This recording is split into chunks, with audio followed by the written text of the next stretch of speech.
رب السماوات والأرض وما بينهما الرحمن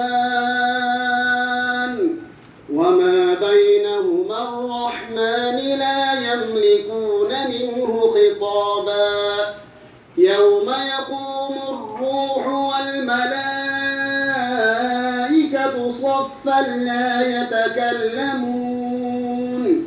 لا يتكلمون إلا من أذن له الرحمن وقال صوابا ذلك اليوم الحق فمن شاء اتخذ إلى ربه مآبا إنا